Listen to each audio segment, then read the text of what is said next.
Good afternoon, everyone. Thanks for coming to this invited talk. It is my pleasure to introduce Matthew Green.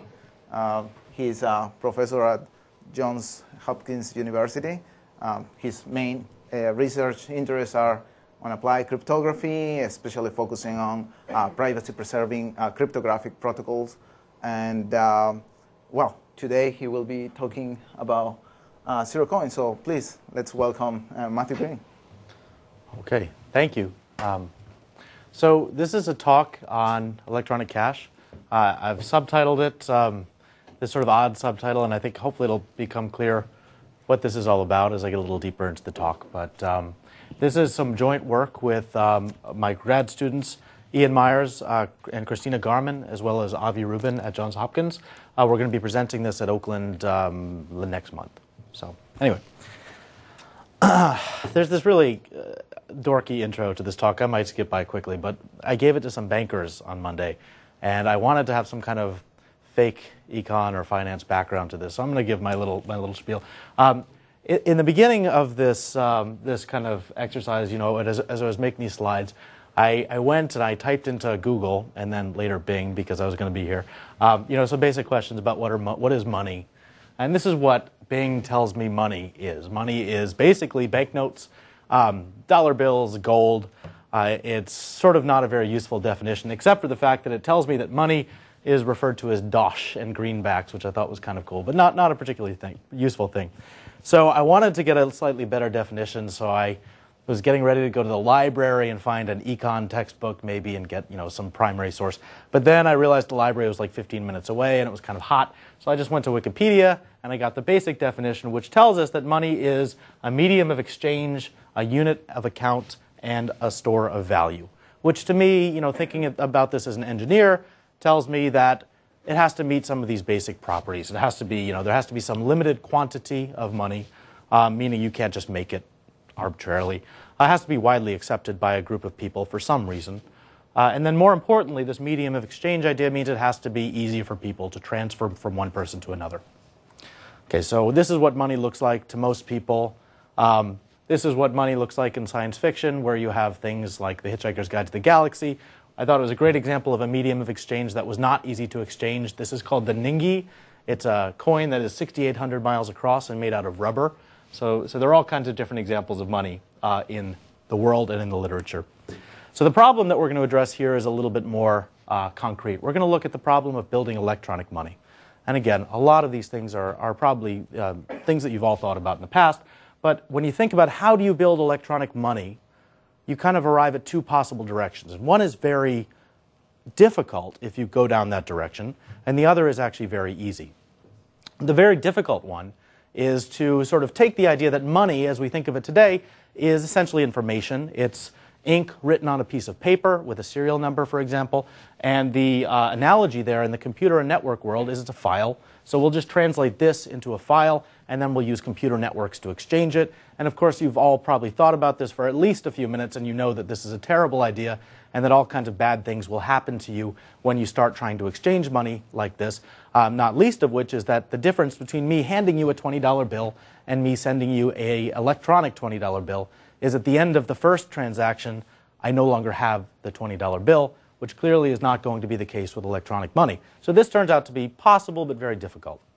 The much more obvious approach is just stop trying to treat things as traditional money and just do what all modern banks do, which is create a centralized ledger that just says Alice has $50, Bob has $60, Charlie has $10. Whenever somebody wants to transfer money from one to the other, just subtract something from one account and add something to the other account. And this approach, when you think about it, is essentially, when you move it to a digital model, is the basis for all of the money that we really use today, with a few exceptions, all the way down from the Federal Reserve to credit cards, even to these, you know, little cash-out tickets that you get when you go to a slot machine in a casino. Somebody is maintaining a database somewhere that has amounts, and it's highly, highly centralized. So the problems with this approach are obvious. I mean, they're problems to me at least. And the biggest one is that you need to trust somebody to be your bank. And that person is going to have to be centralized. You're going to have one of those people, or maybe a small number of people who work together to be your bank. there are so many different things that can happen. Obviously, if they're someone at the level of like the Federal Reserve or a currency issuer, they can just go bust. And so not only are they creating the money, but then they stop backing the money and it goes away. Maybe at a lower level, we're much more used to things like this. For example, banks going out of business. We don't panic about that very much in modern economies because we have legal and regulatory backstops to this. But it does happen, and it happens actually surprisingly often. So this is kind of an issue. Before I get to privacy, the other thing that I would mention here is that, yes, we're used to things failing, but when you think about the problem with requiring a central bank, the real issue is not that it will fail, it's that nobody will bother to set one up in the first place because you won't be able to find somebody who's going to take on that role. So for every bank that's failed, there have been 100 people who probably could have used a bank but just weren't able to get it together to find a person to fill that role in the first place. The other problem that you get in these centralized account-based currency systems is a privacy issue, which is that, of course, your credit card company sees every transaction you make, everything you buy, everybody you interact with. All of that information gets kept. It's available to law enforcement. It's available to marketing people. And who knows what goes on, who knows how secure these systems are. So they could leak out later. So I was talking to Arvind Narayan, I think is how you pronounce his name. And he suggested that there was kind of this Zuku's triangle of what an ideal currency should be. He was saying that, well, it's kind of a triangle, and that the 3 points of the triangle, you have the notion that a perfect electronic currency would be completely decentralized. You wouldn't have to have a bank. On the other point, you would have that it's secure, which encompasses all the things you need for money, like you can't counterfeit it and you can use it properly. And on the third point, you would have privacy, that you can use it anonymously and you wouldn't have to worry about people tracking your transactions. And then he said to me, isn't there some folklore result that this is impossible? So I went and I looked on the internet and I couldn't find that folklore result, but I'm going to just go ahead and put this up here anyway because I think it's a useful way of thinking about things. Can we build an ideal currency that meets all 3 of these goals simultaneously? Which brings us to a currency that's gotten very popular over the past few years, and that's Bitcoin.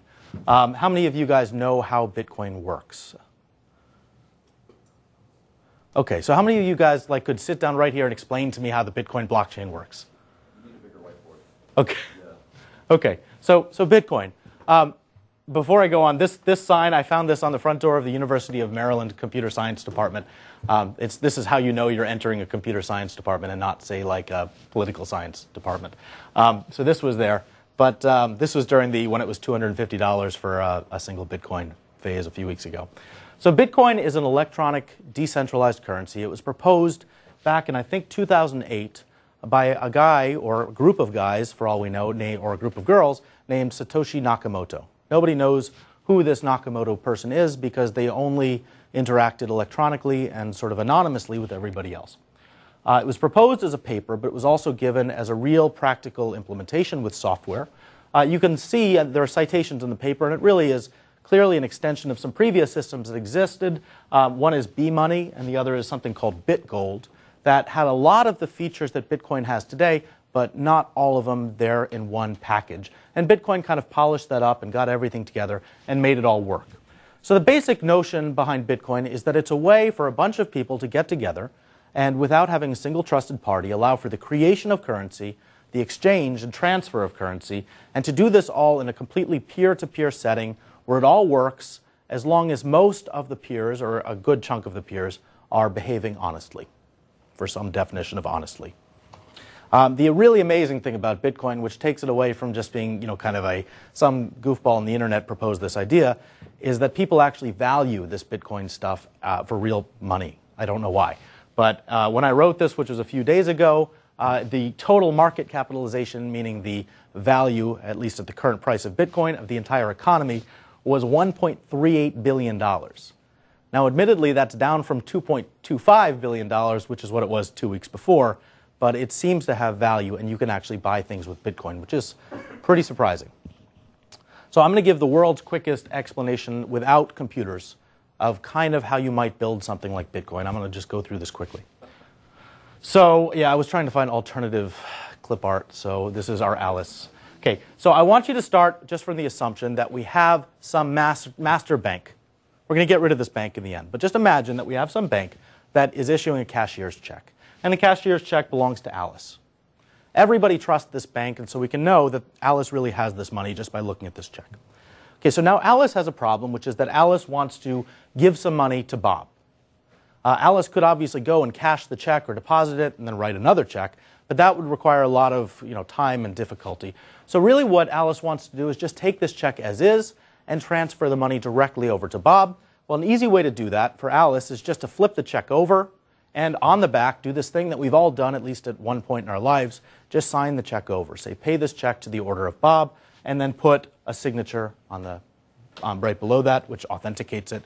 Now, anybody who gets this check from Bob can look at the front, say, I trust this, flip it over, say, okay, this is a valid signature, therefore Bob really owns this check now. And so we can move forward with this to another person. So Bob can now pay Charlie just by appending a little bit more information and then signing it. And so now we have a mechanism by which we can transfer these kind of files or digital tokens from one person to another. So the question is, how do we make this electronic and how do we make it secure? Well, the first thing you obviously will observe is that we shouldn't use handwritten signatures. What we'll do is we will actually replace Alice's name with Alice's public key, and we will simply use digital signatures to authenticate these transfers. So now the check is a file. The file says Alice has this thing. If we trust the original file, then we can simply chain on ownership transfers by using digital signatures in a pretty obvious way. The problem is that this gets us back to this double spending problem that we originally had, which is, of course, now Alice can take that check, make 2 copies of it, send one to Bob, send one to Charlie. They both think that they've got the same amount of money, except that Alice has now doubled his or her amount of money.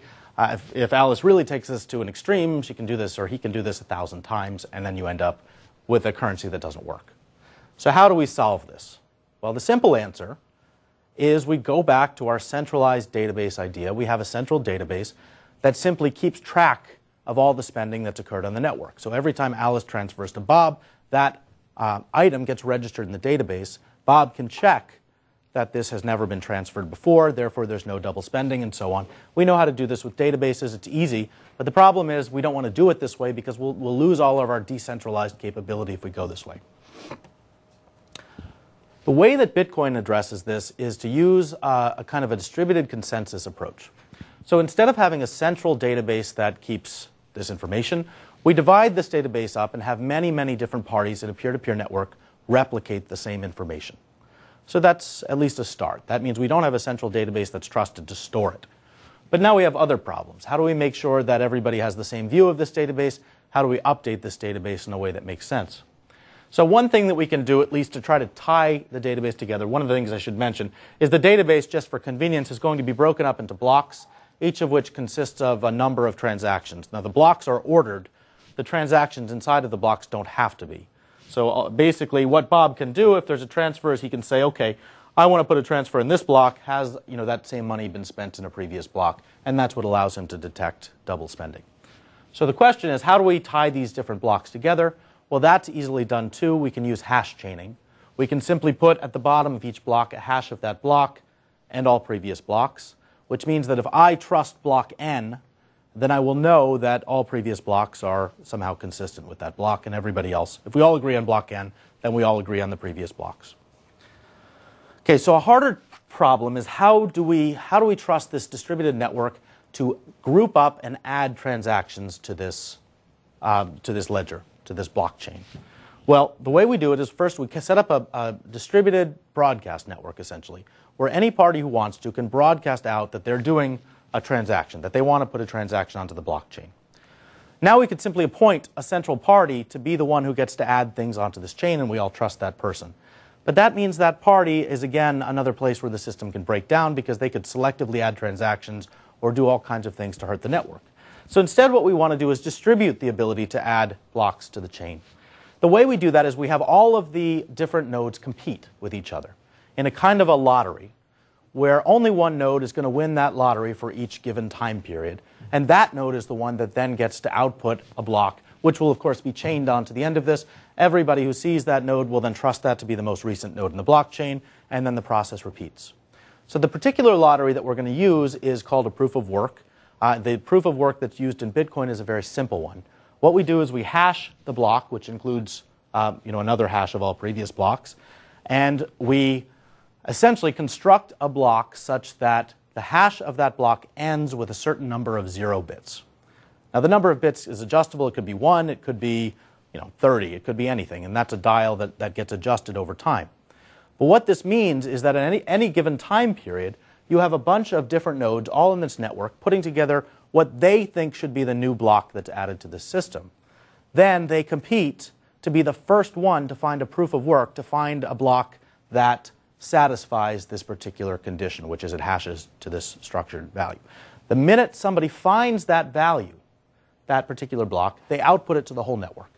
Everybody can immediately check that that's a consistent block. They make sure the transactions are okay, the hash chain checks out, and if all of those conditions are met, they drop whatever they were working on, and they adopt that to be their new block. And so then they try to chain on the next block on top of that. And this happens every few minutes in Bitcoin. And the idea behind this is if we assume that everybody in the network has roughly the same computational power, that should, because of this process, there's essentially a nonce that can be incremented inside of these blocks. That's what allows you to try many different values. We can assume that the person who wins this will hop around the network. Now, obviously, not everybody in the network has the same computational power. Some people will be able to hash more, compute more hashes in a given time period. So there's going to be a bit of a race to see who can deploy more computational power. But if we assume that hopefully a majority of at least the computational cycles in the network are controlled by honest parties, there's a lot of big assumptions in here. We can hope that most of the time honest nodes will be winning this competition, which means that the damage that a bad node can do is pretty limited. Because anything bad that they do will either be detected by the honest nodes and rejected, or if they're just blocking transactions, well, my transaction might get blocked by this bad node, but the next honest node who gets it will not be trying to keep me out of the blockchain. So this is a very quick description of kind of how Bitcoin works. It doesn't cover all the possibilities that can come up, and I recommend you read the paper or the papers that are on this if you want to know more. But does this kind of make sense for the moment? Yes? Can you say a little bit about how race conditions are handled? Oh gosh, oh gosh, oh gosh. Not well. Almost exactly the same. Yeah, so what will happen is that, in that case, you can actually have situations where the view of the network splits. You have one group of nodes who believes this is the most current block. This is a very unlikely case. It could happen. This is the most current block, and this other block is the most current block. So then the network is now split. What's going to happen now is a competition is going to begin where each half of the network starts to try to chain a new block onto the rest. There is a merge protocol where ultimately, hopefully, the network doesn't always work very well, but ultimately one of those chains will get longer. And the idea is that the nodes are supposed to look at all of the chains that are out there. When they see a fork like that, they will ultimately resolve on the chain that is longest and drop the one that is shortest. I can't tell you if it actually works, but this is the... Split happened. Yeah. A month or two ago, right? Yes. Maybe a few months ago, a split happened. Yeah. And they did resolve it. So. Well, yeah. I'm not saying it was awesome, but it wasn't figured out. So there are two kinds of splits. They're the kind that happen because everybody's participating properly, and then it's just bad luck, right? And that just happens. The other kind of split is where there's a bug in one half of the software, and they disagree on what makes a valid block. And that's what happened, is there was a version 0.7 and a version 0.8 of the client, and they disagreed about how many transactions could be in a block, which caused a bunch of the nodes to say, well, this block is totally invalid, it has too many transactions, because it was being made by newer software. And then the network diverged, and what actually happened was the Bitcoin people got up, and they jumped up and down, and they said, everybody stop using that software, and then ultimately one of the things got, so it was not a great case. But this is a case where the protocol didn't work because there was actually a bug in the client. So I'll suggest a third class of splits, where an adversary finds a coin and sits on it until the first sign of somebody broadcasting a new coin, and then broadcasts to intentionally create a collision, a race condition. Yeah, so there are definitely things that can happen like that. However, you have to be careful about that, because if you miss that timing, first of all, it's hard to do it. If you miss that timing, then you're hosed, and you may not be able to get a correct block in the next time. So my goal is to upset Bitcoin rather than to just get a coin. Yeah, there are many ways you could probably upset Bitcoin. I'm definitely not going to say that this is a perfect system. But the amazing thing is, despite all that, it's managed to work in a very adversarial setting for several years now. So, yeah. What's used as the broadcast channel? It's a peer-to-peer kind of fill-flood network, essentially, where you put stuff on there and it just gets sent out to all the other nodes. I'm not too familiar with the details of that channel, but It goes out, and then everybody gets to see it, and then they decide. These nodes that make the blocks themselves are called miners. And there's a reason they're called miners. Aside from doing the actual work of solving these proofs of work, there's a reason that they do this work, and I assume most of you know. When you actually solve a block, you get rewards. And one of the rewards is that you are entitled to mint yourself a brand new 25 bitcoins. So what happens is, in addition to the transactions you gathered up off the network, you get to make one more transaction that says, I assign myself 25 bitcoins. And then, of course, later on, you can spend that bitcoin. So that's how currency is created. The currency starts essentially at 0, and then over time, you make more and more of it, and you fill up the system. Now, this reward has gone down. It started at 50. It's now at 25. It's going to go down to 12.5 in a few years. And ultimately, according to the protocol as written today, it will go down to 0.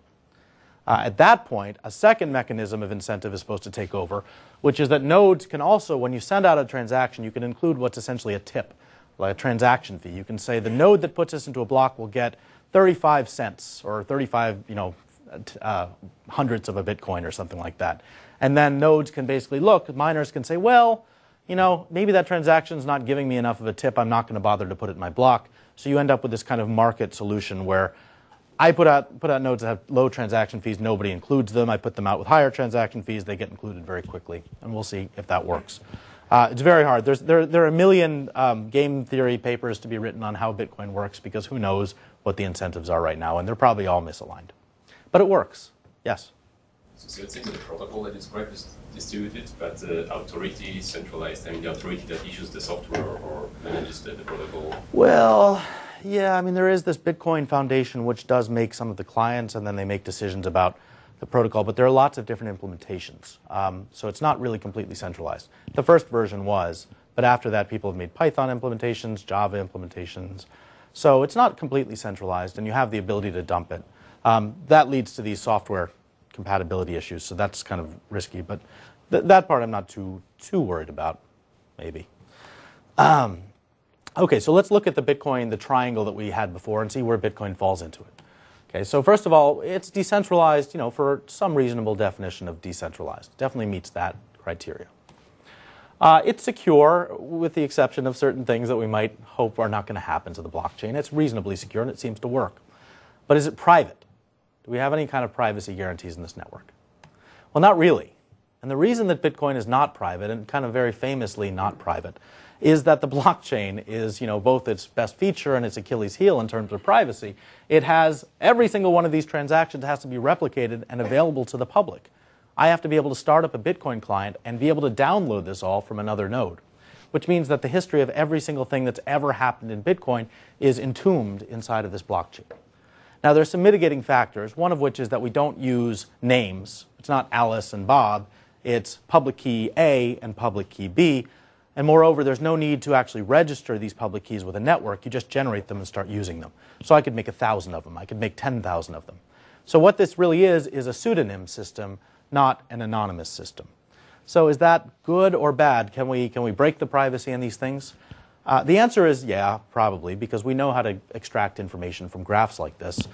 There's some really stupid things that happen now that are just trivially bad. So let me give you an example. I went on Twitter and I said, because I'm giving this talk, I want somebody, please, give me a few cents. Give me a few Satoshi worth. A Satoshi is a Bitcoin divided by 8 decimal places or something. Just send me a few so that I can show, what it looked like to get a Bitcoin.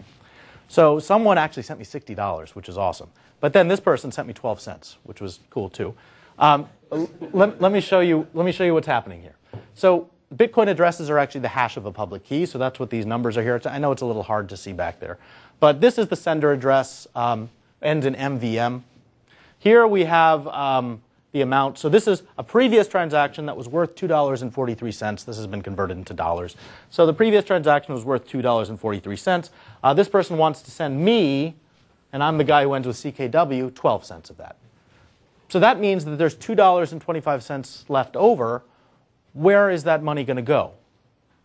Well, the person could send it to somebody else who happens, they happen to owe someone else $2.25. But most likely, they're going to send it back to themselves.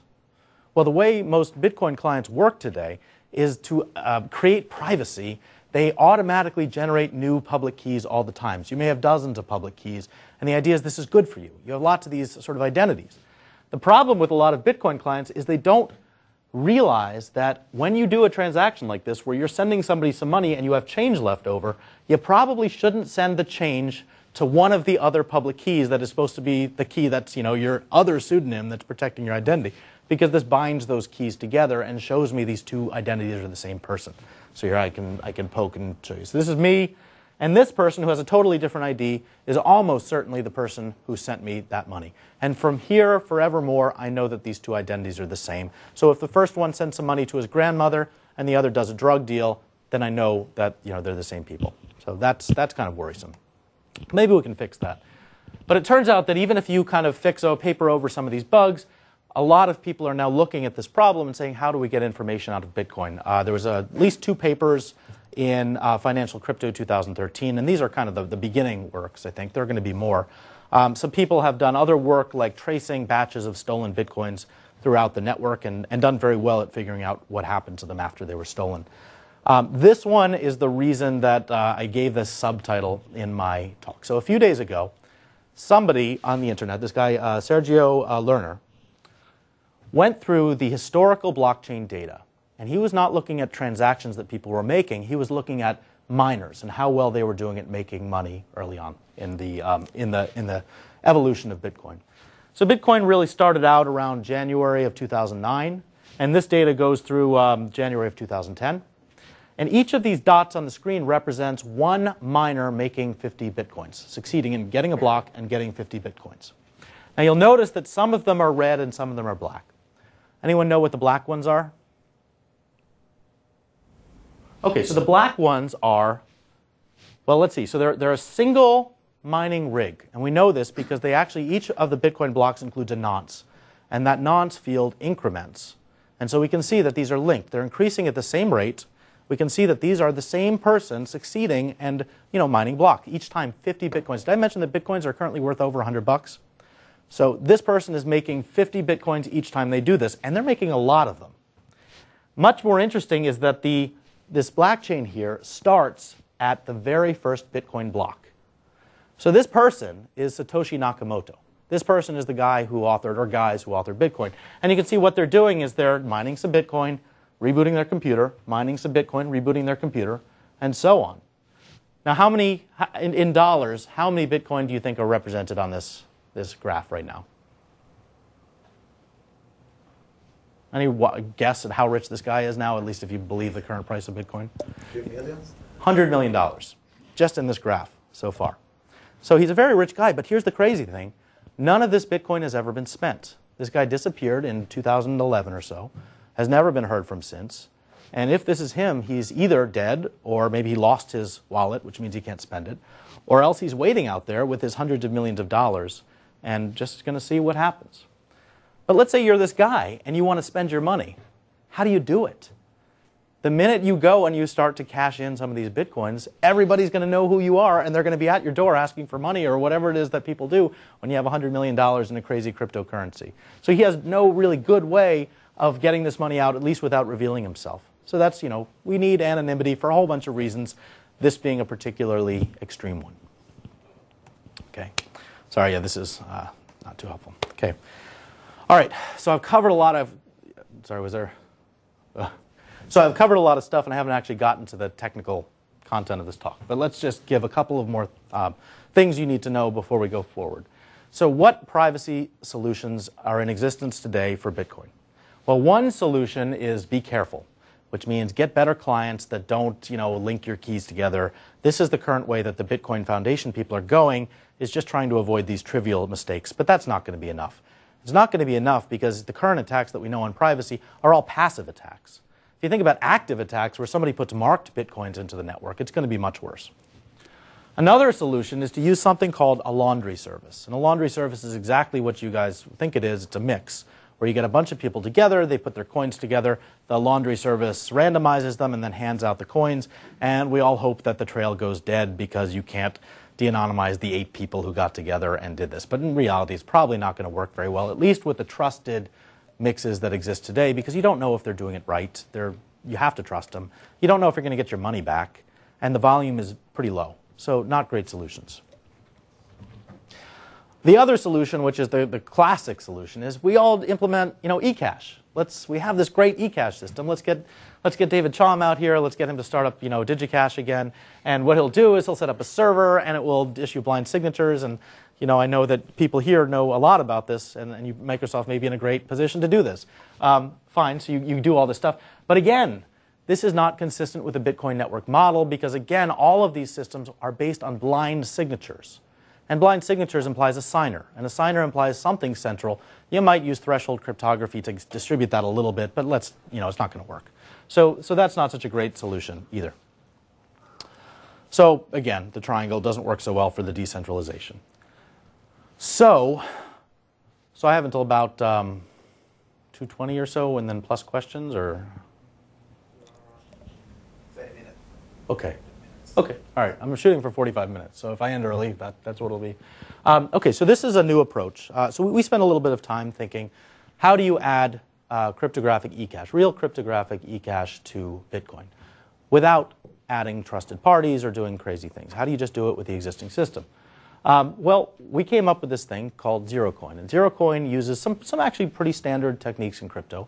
It's based on a technique. Now, I say it's based on a technique that was originally introduced by Sander and Teshma. We did not know this until a week before we submitted the paper. So we had never heard of this technique. We came up with an approach, and it seemed great. And then we found out that there were some similarities in an older paper by Sander and Teshma.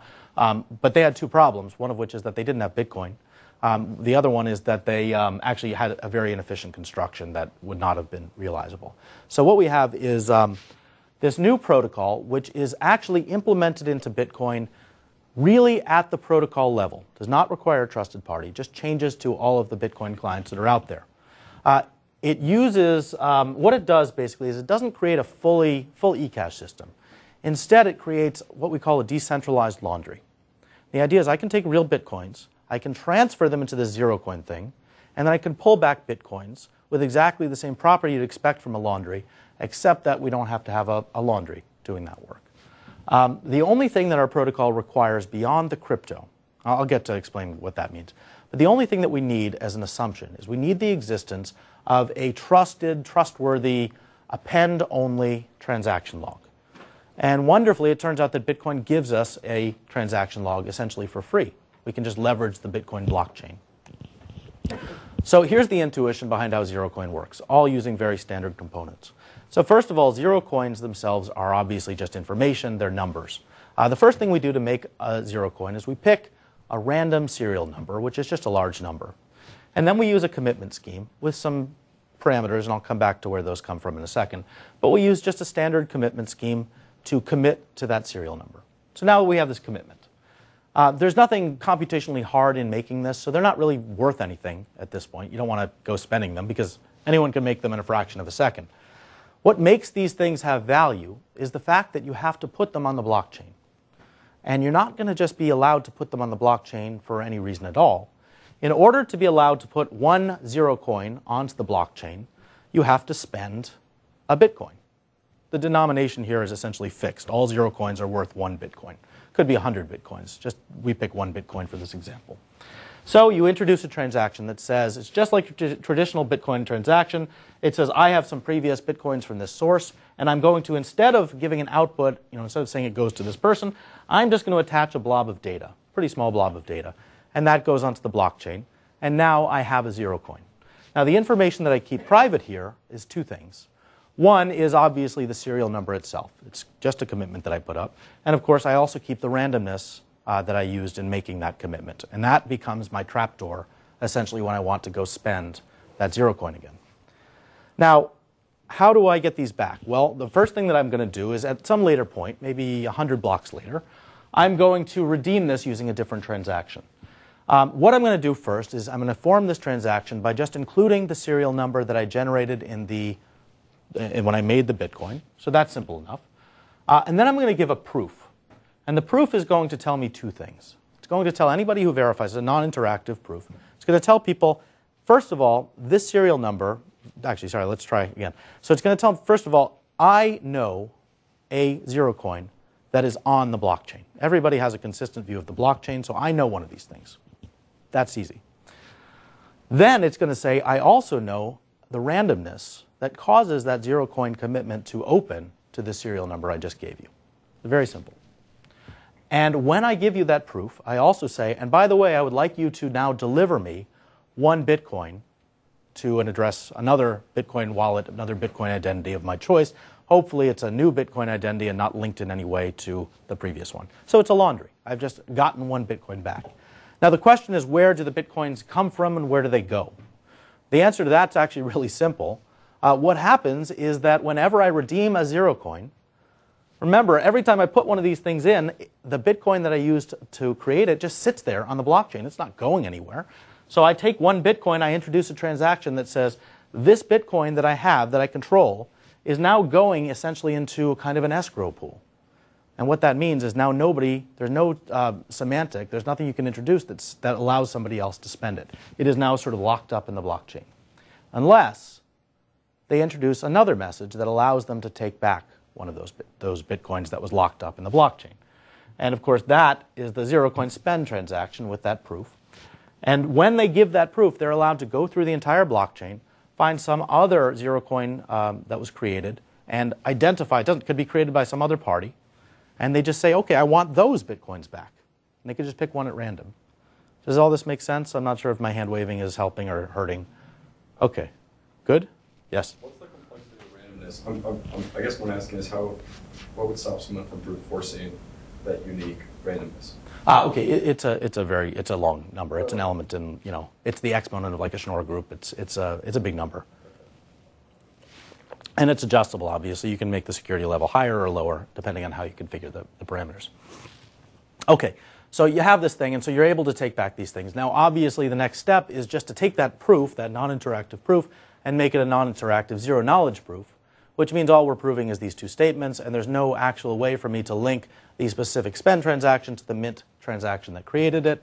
And so now we kind of get this, we're creating the equivalent of kind of an ideal laundry, which gives us the same guarantees, not perfect anonymity guarantees, obviously, but yes. Doesn't this the proof have to have a freshness part also, that the random number is not one of the ones in a previous proof?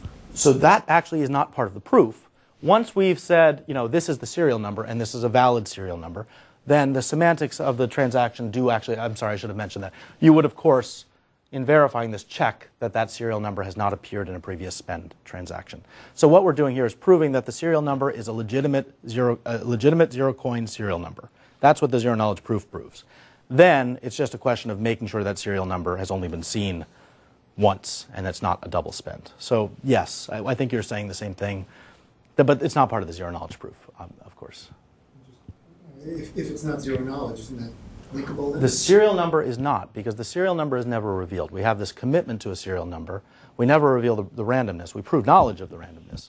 And so now, as long as everything works, the commitment is binding and the zero-knowledge proof works, then we know that you can't double spend. Obviously, with all but negligible probability. And then you adjust how strong you want that to be. Okay, so that's the basic protocol. Yes? So what you're proving is actually that this commitment that you're now opening is one of all the unopened commitments so far? Yes. That's essentially it. So I'll get to the details of that, which will involve accumulators. But that's right. So we assume that when I do this proof, I have a view of all previous transactions, including all Zerocoins thus far made. And I'm proving that I know one of them, and I know the opening to that particular one. So yeah, again, you can then ask, well, what is the anonymity that gives me? That answer is more complicated because, of course, if you're the only person putting a Zerocoin in the blockchain, it gives you no anonymity. And if there are attack scenarios where somebody malicious puts a lot of them on, but is trying to de-anonymize you, but you can't really do much better than that. These are kind of just basic limitations of an anonymous kind of laundry system.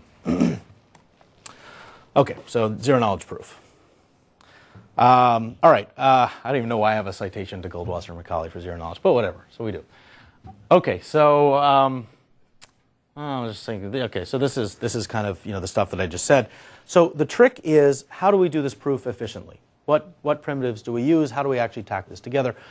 Obviously, we can do this. I mean, it goes without saying that we can prove anything, but or anything in NP. How do we do this efficiently?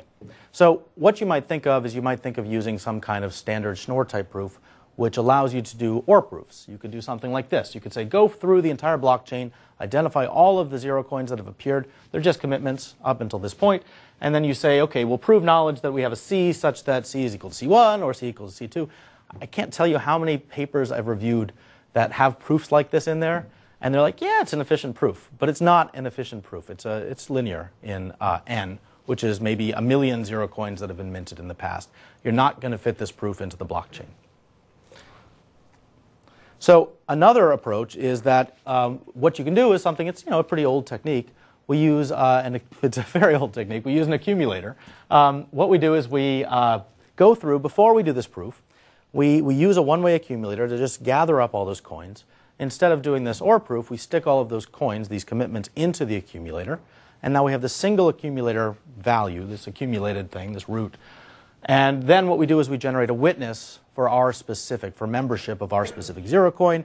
And it turns out that now it's much easier to do this. Now, I wasn't sure what audience I was going to be speaking to, so I'm assuming that most of you guys know quite a lot about accumulators. But the example that was actually given in older work was the Merkle hash tree, where you just basically put the coins down at the leaves, you hash them up into an accumulator, and then you have this nice kind of log n proof of membership. And that's great in the sense that, well, it's great for a bunch of reasons, except that it's really terrible if you have to do a zero knowledge proof, because as we know, with possibly some exceptions, it's very hard to do this kind of hash tree proof efficiently. I suppose you could use something like a Peterson hash or something like that, and maybe that would be possible, but I don't know how to do it very efficiently. Fortunately, we have some very efficient accumulators. So let's just, well, before I get there, actually, let me mention one thing. We need an accumulator, and there are lots of accumulators out there. We need one that has a particular property, which is that when I do the accumulation, anybody else should be able to verify that I've done that accumulation properly. There are some accumulators where you can only do the accumulation if you know a trapdoor for the accumulator. And that's not going to work very well, because who's going to hold that trapdoor? So we need something that's kind of publicly computable, or at very least publicly verifiable. There are a few of these. Merkle trees would count, but they don't have this efficient zero knowledge proof. So what do we use? Well, we have this strong RSA accumulator. There are some bilinear ones too, but they actually are not, for other technical reasons, particularly good for this application. So what we use in our construction is we use the strong RSA accumulator, which was by Benello and Demar, close enough, which basically is a very simple accumulator. You pick, it does require a trusted setup. You need this modulus, this n equals p times q. But you never need the p and the q again. You can throw them away. So we could have some trusted party come and generate these things, and then we can shoot them. And then we have just n. Okay, so now what we do to accumulate, well, we just also pick this value u, and accumulation is simply just repeated exponentiation. Computing a witness is basically just doing the same thing, but omitting the value that we want to prove membership of from the list of things that we're exponentiating. And then verification is just verifying that this thing raised to the value that we want to prove membership of is equal to the accumulator value. And it's a great thing. It's great for a whole bunch of reasons. And one of the reasons it's great is that Kamenisch and Lizinskaya in 2001 made some small changes to the Benello-Demar accumulator, and they were able to show a very efficient zero-knowledge proof, which is what we use in our protocol. The only modification that you have to make here is that you have to make each of these C values be a prime. Not a big deal. All right, so here is Zerocoin minting and use in a nutshell. It's pretty straightforward. What we do is we first generate a random serial number S, which is some value in ZQ, where Q is the order of the group. We do a standard Peterson commitment with some randomness R. The only thing that we do is once we've done this Peterson commitment, we check to see if the result is prime. If it's not a prime, we throw it away. We pick a new serial, new randomness, and we start over again.